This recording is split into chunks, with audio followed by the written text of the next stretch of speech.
Hello and welcome. I'm Gautam Roy, and this is India Ideas, a show which is all about science and tech, innovation and startups.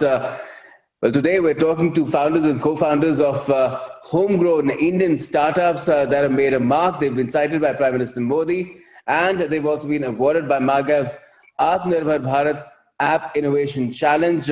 Let's introduce you to them. We've got Mayank Bidawatka, co-founder India's very own Twitter, a multilingual micro-blogging site and app. Bharath Bevinahally is also joining us. He's co-founder Kutuki, India's very own Peppa Pig. If that could be, the parallel that could be drawn, an early learning app. And we have also got Sridhar, Vembu, co-founder and CEO of Zoho, which is again India's homegrown SaaS giant, which offers a suite of over 45 apps for businesses with 50 million plus users and customers in 180 plus countries. That's quite a mouthful. But let's start with you, Mayank. Koo, I believe, is a child of the lockdown. It was launched in March this year itself. Tell us how it came about and how did it really get on the map? Sure. About 90% of our country does not understand or speak English. There's very little content on the internet in Indian languages. There are 100 plus languages in the country, 22 official languages. And we realized that there's a dearth of content in Indian languages. And that's because the creators have not expressed themselves in any of the vernacular languages that they speak. Everyone's very comfortable. The creators are comfortable speaking in English, and hence they've just created content in English largely. So we wanted to create a platform where they can express themselves in their mother tongue, because we know that thanks to the geo revolution, to the e-commerce revolution, smartphones getting cheaper, pretty much everyone that you can imagine now has access to a smartphone and a fast internet connection, right? So the number of internet users in India is exploding. And, it's vernacular users are touted to be at about 600 million, 650 million users, which is almost double the size of the United States. We believe that there's a massive opportunity here, and it's very important to give these Indian users a platform where they can express themselves, where their voices can be heard. Today they are unheard. Today they're not speaking. We wanted to create a very safe and secure environment where they can express themselves without feeling any kind of discomfort that they would feel on global platforms which are purely built in English. Okay. So that was behind Koo. Wonderful. And Sridhar, Zoho, of course, has been around much longer. It's a journey that is over 2 decades old. If you consider the previous avatar, you're pretty big, huge compared to, some of the other guys who've just started off over 9,000 employees and 180 plus countries. You were present there. But just tell us, how did this journey start? Because when you started, the internet was not anywhere near it was what it is now. Yeah. So I'm connecting from a rural village over a broadband link now. This is impossible to imagine 20 years ago, right? Impossible to imagine. Even a major metro will not have even remotely close to a broadband link. You had a dial-up link, you had to settle for. So, but still the beginnings were there and you could see the promise. In fact, we were born in the era when this network infrastructure was going to spread everywhere. So this is before internet companies could form, the network infrastructure had to spread, and that was the time when the infrastructure was very hot. And that was when we were born, and we were actually serving software for the infrastructure. That is why we got into this the software product business. We were supplying software to manage the infrastructure, the network infrastructure that was setting up for all these broadband, which is a vision that is broadly now has come true with broadband everywhere now available. I mean, both 4G as well as fiber optics going everywhere. Yes. And that is how we got started. And we still, the basics are the same. You have to assemble a team, create the know-how, create the expertise. All of that still remain true in India because we still don't have the expertise and the skill set in vast majority that we have to create, the entrepreneurs have to create. That is the challenge primarily facing Indian entrepreneurs. So. Okay. And Bharath, if you tell us about Kutuki, it's somewhere in between, it's not as old as big as Sridhar's company or as new as Ku, but you're in a very niche space, and that must give it a completely different dimension. Tell us about, how did Kutuki start, and how things stand now. Our mission at Kuthuki really is to reimagine early learning for Indian children. We actually are fairly new. We started only last year. Our product was out only last year. But our journey as founders, my wife Sneha and I are the founders of the company. We're both creative people. We've had, corporate careers. But we've always been passionate about working with kids. And when we delved into the early learning space to just look at the kind of content that was there, I thought it's very interesting that you looked at us as Peppa Pig of India. There's over 150 million kids in this age group. They don't have a Peppa to call their own. They don't have a Dora. They don't have a Sesame Street. And more importantly, it doesn't reflect, the content that's coming out for learning especially, does not reflect the culture, the ethos. It's in accents that kids don't understand. It's in languages that kids don't understand. And I completely resonate, with what Mayank was saying. So that was one of the core tenets with which we started to create an Indian preschool learning solution for Indian preschoolers. And like Mayank mentioned, because of the prevalence of smartphones, what we felt was to judiciously make use of screen time for learning for kids and make it accessible across the country. So to address the structural challenges, to bring in a framework which Indian children would find familiar in a format that is very engaging and fun, with animated stories, illustrated books, games and activities, all of which have Indian characters wearing Indian clothes with examples that are Indian, and something that reflects the depth and breadth of the country, something that's very inclusive. And that's really how we started out. And it's been a fascinating journey for us in the year and a half or so that we've been on the Play Store. Wonderful. Sounds great. Tell us, Mayank, in terms of the challenge itself that you participated in and won in your category, how has that helped us, and the role do you think the government is playing in, taking the work of your startups, companies like yours forward and making them bigger, contribute more and more for the progress of the country in these challenging times? I think it's a very good initiative. For a long time, the government, did not recognize the importance of internet homegrown companies to create the internet ecosystem, to create the Aatmanirbhar ecosystem. But I think, certain events, enabled that to happen.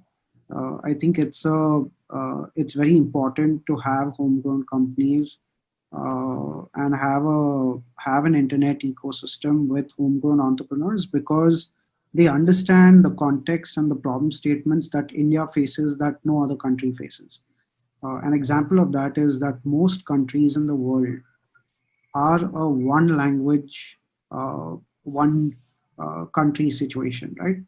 So United States, Australia, New Zealand, UK, you name the countries, right? These are all one country, one language scenarios, right? Ours is the only country which has the kind of diversity that we have as far as languages are concerned. So there are lots of nuances about the Indian market that Indian entrepreneurs understand. They obviously face a lot of competition from highly capitalized startups that come from, whether it's, America, whether it's China. So we sort of feel handicapped as far as, having a fair ground to compete on. Having an Aatmanirbhar ecosystem helps us put our best foot forward without having a handicap. So I think it's a very welcome thing from the government to have started, and a company like ours appreciates it even more, because we're trying to enable a large population of our society that's sort of unheard today. And that's all because of the language divide, which is what we try to bridge. It's interesting that you mentioned Aatmanirbhar and Sridhar. What Prime Minister Modi has been very clear about that Aatmanirbhar is not just about being self-reliant and being inward-looking and just stopping what is good from outside from coming in. It's also about taking Indian companies global, and you know something about that already. So could you share that with us as well? How can this clarion call for Aatmanirbhar Bharat, vocal for local, be amplified through our startups? Yeah. So the way I look at this is, if we are going to need complicated things, we have to either make other complicated things in order to sell them. We cannot sell rice and buy iPhones. That's what I mean. Put it in a nutshell. If you want to buy iPhones, we have to give something of equal and complexity. That could be medical equipment. That could be precision machinery, something. But it cannot be just, I will sell rice and then get iPhones. That is the structural thing we face as an economy. And Aatmanirbhar to me is putting our trade on equal footing with the world. That what we export and what we import are both, there is a balance in terms of trade balance, that we don't run a structural deficit. Second, there is symmetry in terms of trade, that the kind of things that we sell, the complexity of things we sell is similar to the complexity of things we buy. The second part is equally important, because if we don't have the know-how to do complex things, complex technologies, then the trade can go swing against us. And that is seen by Middle Eastern nations, where they export oil and buy everything else. But when oil prices crash, their economy is going to deep depression. So that is not a viable long-term strategy for India. So we have to actually have strong domestic know-how and capability. And to me, that's what really the message about it. Certainly. And Bharath, in terms of how to take these startups and the content that you create to the maximum number of people, obviously you need some sort of an amplification. How are you doing that? I'm sure winning the challenge would have helped, but to go directly to people, to children and to their parents, good strong word of mouth is what you're mostly relying on, or do you have other vehicles as well? So, we're still a very small company, right? The way it worked for us was, we always looked at how can we create the best content experiences? How can we ensure that engagement is meaningful for children? And through that engagement, build trust with parents, right? And our content right now is available, apart from English, which is in very Indian accents, in Hindi, Tamil, Marathi, and Kannada. So we focus primarily on these segments, on these markets. And initially it was primarily word of mouth. We do a little bit of marketing, but I think in the last 6-7 months, that amplification has been massive. One of the things that we felt the Aatmanirbhar thing really helped us with, the challenge really helped us with, was this was around the same time that a little bit more awareness is now coming around early learning, because it's become part of the NEP for the first time. That wasn't really there before. So that focus coming in, that awareness sort of coming in, has definitely helped. The other thing that happened is the Prime Minister spoke about us in August's Mann Ki Baat. And that was immensely helpful from the perspective of, obviously it gave us a lot of downloads that day and a few weeks afterwards. But just in terms of understanding the requirements of what the users wanted, what parents were looking for, especially when you go tier 2, tier 3, and like Mr. Vembu mentioned, even getting into rural and tier 4, right? Just the kind of feedback that we've got in terms of what we need to be building. So we start with an assumption that I'm going to build something that is very meaningful, that will help parents. And while that's a noble intention, the key thing for us is to always continue learning from what parents want. And we're still at a very early stage. So getting that feedback in terms of how parents wanted to consume content, how children wanted to navigate through the app, that was immensely helpful for us to sort of plan in terms of how we're building over the next few months as well. Mm-hmm. And has that been your experience as well, Mayank, with Ku, in terms of how people have been coming onto your platform and how they have really interacted with it, and the kind of experience that they've had and the feedback that they're giving? Is that leading to some kind of an ecosystem where you can eventually see yourselves growing a lot as well? You've added languages too. Yeah, it's a couple of things. I think one is that there's a vacuum because of the COVID period. There's very limited offline activities people are engaging in, and hence online. I think it's very important for a lot of apps to have a layer of trust. And I think the app innovation challenge, the whole Aatmanirbhar positioning really helped us. Honorable Prime Minister talking about us in the Mann Ki Baat speech was a big boost as far as that, adding that trust layer on our platform is just the way Bharath mentioned. Many users have been coming in trying to use multiple languages. So I think it's a bunch of things that sort of came together and has helped us. Wonderful, great. And in terms of just adding clients, paying clients, Sridhar, how has the fact that you guys are saying that you give privacy a lot of import, and you basically want clients who use your suite of apps for running their business. So confidentiality is also a major, concern there, requirement there. So how do you take that message through to people so that more and more users come on board? We have taken a very strong stance on privacy at Zoho, where we have said the customer data is not for sale, will not be shared with third parties in any way without the customers explicitly say so, that we want this data to be shared here. So that has been our stance all along. And we have always felt that advertising business models and this business software don't exactly mix well. You mentioned business confidentiality, a lot of those things come into play. So advertising-based companies really will struggle to match the credibility of this. And this has been actually a problem in variety of even in the consumer sector now increasingly, because consumers are getting more and more educated on this. And we have seen a surge in business, surge in people switching over from Google and the like because of the concerns about privacy. And we are seeing that. And this is definitely, so our stance on digital privacy has really helped us here. Wonderful. And in terms of taking this business forward, Bharath, I believe that you've come up with a subscription model, and the objective would be to ensure that the content that you're creating, the intellectual property, also is safeguarded, and at the same time it gets more and more users, and you make some money as well. After all, that is the objective of any business at the end of the day. Yeah, I mean, absolutely. As a content company, the IP that we create is our gold. So it's important to sort of protect that.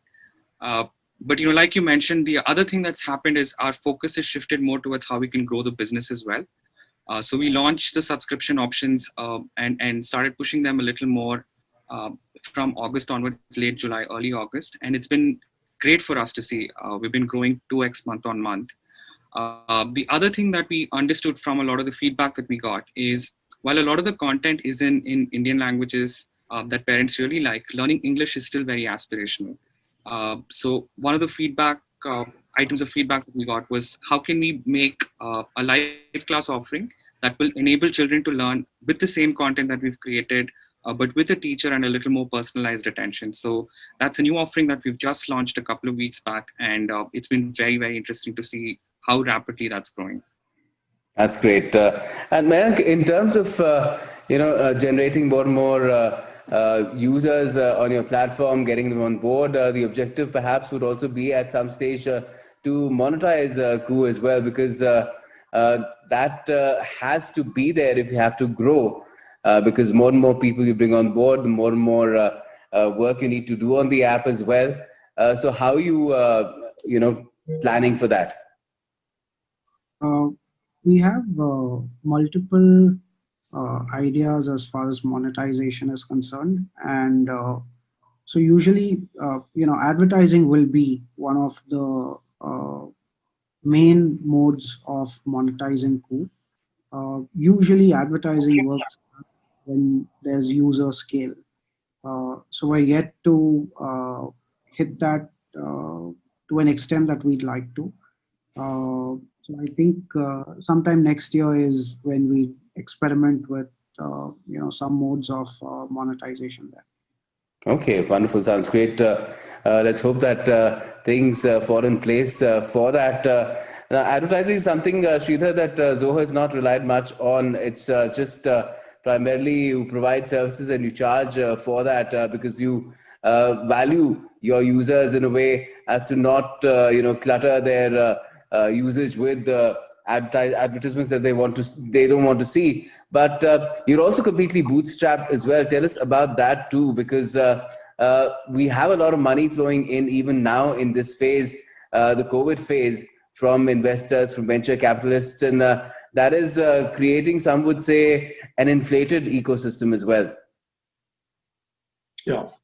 So we have been bootstrapped because we wanted to preserve our freedom of execution, how and what ideas we pursue, what vision we drive, that we wanted to preserve the freedom without having to report to public markets or public investors, all of that, because those create short-term pressures. You have to have quarter-to-quarter targets, all of that have to be met.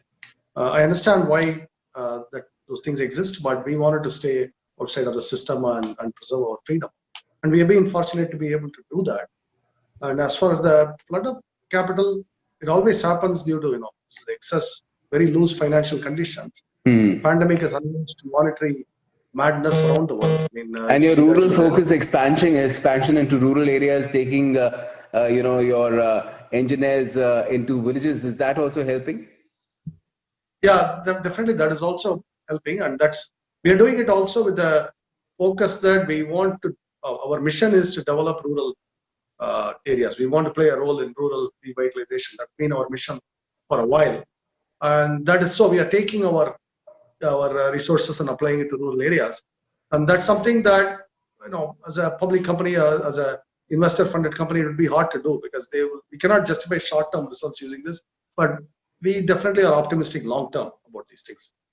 So when you ask about capital, it's a financial issue and central banking issue. Central banks have really caused a massive flood of dollars, and we are seeing that echo of that dollars in India. And I don't think that movie ends well. These financial bubbles always end badly. So that's the problem. Okay. Well, let's hope that doesn't happen, and we do see a proliferation of startups and people getting employed by startups because we do need people who to be gainfully employed in this country. It is a huge country producing a lot of manpower as well, which needs to be put to work, and startups are doing a great job over there. And all the more power to you guys to help make that happen. Thanks a lot for joining us today. Thank you. Thank you.